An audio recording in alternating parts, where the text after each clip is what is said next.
Olá, amigos do Vestibulando. Tudo bem? Ainda estamos tratando da antiguidade clássica. Na aula passada, nós falamos do mundo grego. Na aula de hoje, vamos tratar do mundo romano. Para começar, preste atenção nestas imagens.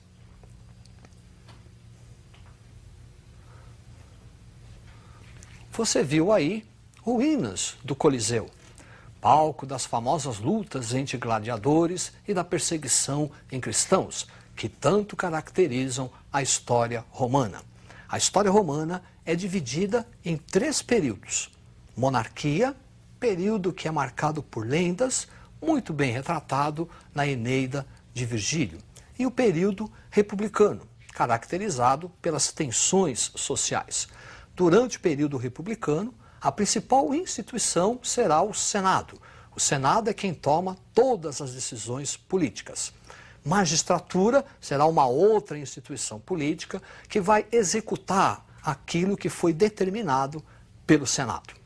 As tensões sociais do período republicano envolvem a luta entre patrícios, que tinham o monopólio do poder político, e os plebeus, grupo marginalizado. Lei das 12 Tábuas, primeiras leis escritas de Roma. Depois, a criação do tribunato, ou tribunício, os chamados tribunos da plebe, que eram os representantes dos plebeus no Senado. Entre esses tribunos, 3 aqui merecem destaque. Primeiro, o Licínio, que foi responsável pela abolição da escravidão por dívidas. Depois, Canuleu, que fez uma lei autorizando o casamento entre as classes, patrícios e plebeus, igualdade civil. E, por fim, Hortêncio, que vai fazer a lei onde as decisões tomadas na Assembleia da Plebe tenham força de lei. É o famoso plebiscito. Para você não esquecer o que foi dito até agora, preste atenção no quadro. Legislação romana, lei das 12 tábuas, primeiras leis escritas, o tribunato, e desse tribunato, 3 nomes importantes. Lei Licínia, abolição da escravidão por dívidas, Lei Canuleia, igualdade civil e permissão de casamento, e Lei Hortência, a criação do famoso plebiscito. Ao mesmo tempo em que ocorrem essas tensões sociais, Roma também realiza a sua expansão territorial. As guerras púnicas marcam o início dessa expansão. Guerras entre Roma e Cartago pelo controle do mar Mediterrâneo. Os cartagineses também eram conhecidos como punos, daí o termo guerras púnicas. No final, Roma vai conquistar toda a Itália, boa parte da Europa Ocidental, norte da África e o mundo helenístico. Para você visualizar o que estamos falando, preste atenção no mapa. Esta parte em destaque refere-se ao ponto máximo de expansão territorial do Império Romano.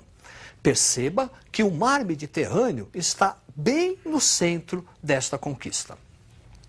Esta expansão territorial vai trazer profundas transformações para a sociedade, política, economia e cultura romana.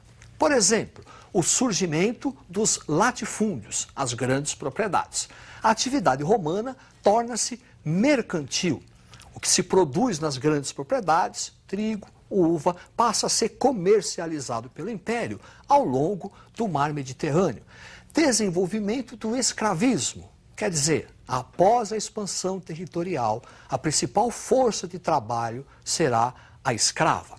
Êxodo rural, um abandono do campo em direção à cidade. Isso por conta do latifúndio. Começa a aparecer os sem terra. E eles se dirigem até a cidade, porque lá na cidade o Estado romano está adotando a famosa política do pão e circo, distribuição gratuita de alimento e a diversão em espaços públicos. Você viu o Coliseu, onde havia as lutas de gladiadores e a perseguição aos cristãos.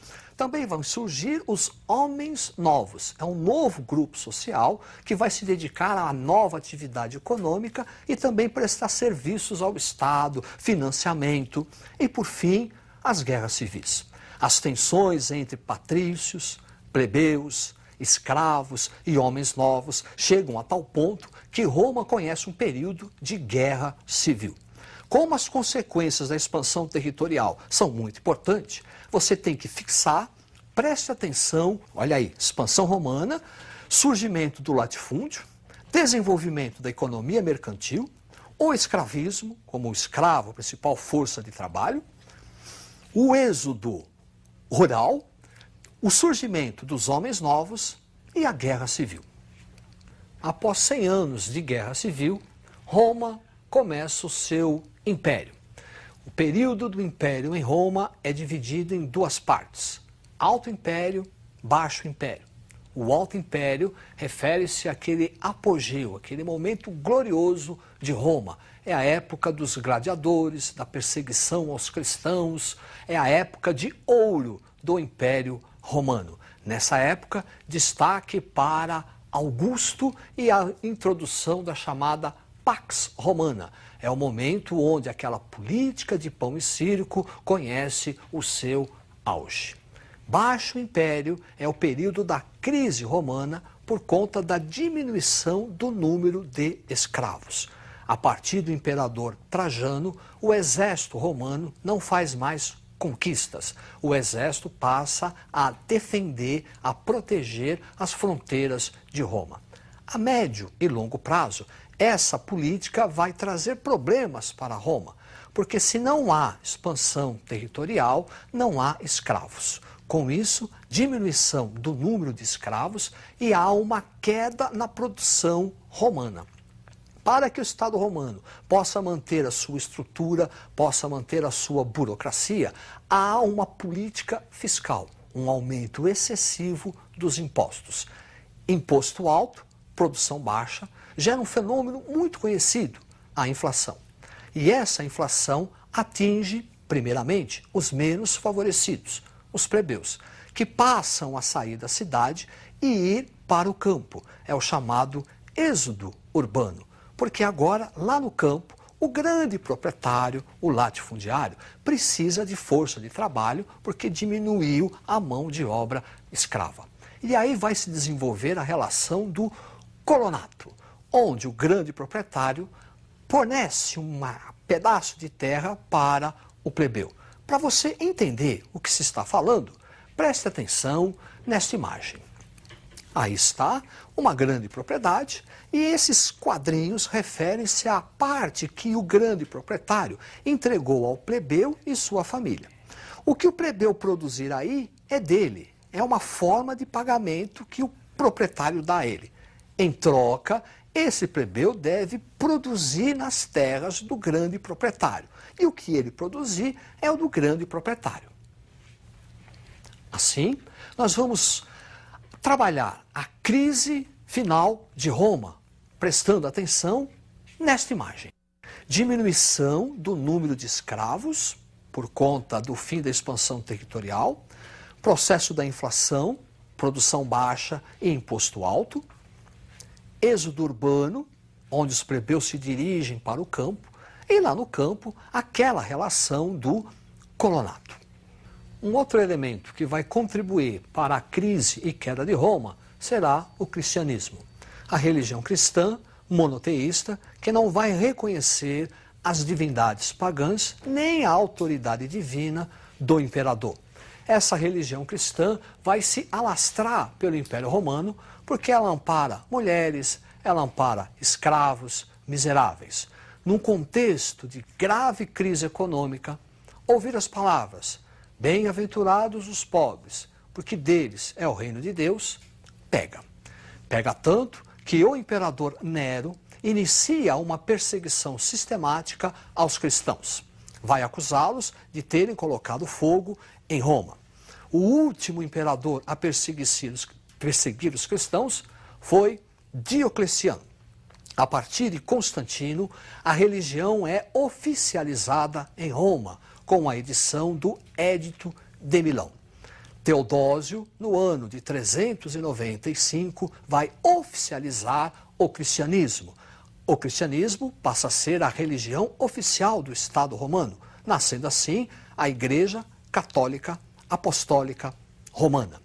Esse mesmo imperador, Teodósio, para contornar a crise por qual passava Roma, vai exercer uma reforma administrativa, dividindo o império em duas partes.